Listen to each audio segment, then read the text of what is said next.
Foundations of Amateur Radio. Today we have a world where radios are more and more like appliances. We can buy them at a store, ship them to our location, open the box, plug in the radio to an antenna and start operating.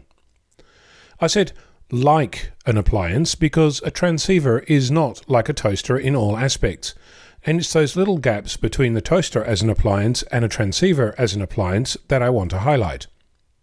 I was with a farmer recently who had a CB radio in his troopy, or if you're not familiar with that, a Toyota Land Cruiser. This one had 400,000 kilometres on the clock and was just getting run in. According to the farmer, the CB had never worked right. He joked that it was often easier to yell across the paddock than to use the radio. On a farm there are lots of things happening during harvesting. Heavy equipment is moving everywhere and communications are vital. I was with a friend and the first thing that we noticed about this CB is that it was a UHF CB, that is, it was using 70 centimetres or 470 odd megahertz. The antenna, however, was a HF CB antenna, 27 megahertz.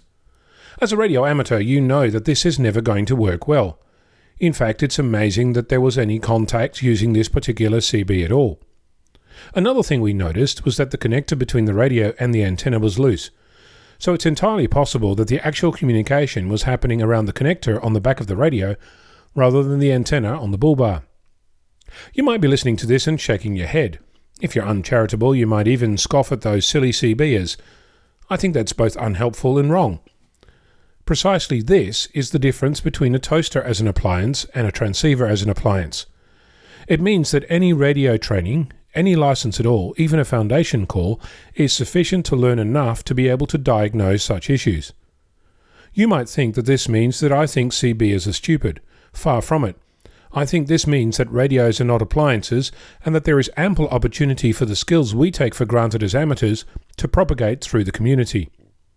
If you're a CB'er yourself and you're not a radio amateur, perhaps you might consider spending a weekend and getting your introduction to amateur radio.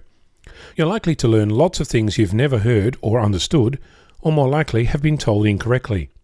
If learning how to use your transceiver, be it CB, HF Club or otherwise, is important to you, have a look at amateur radio.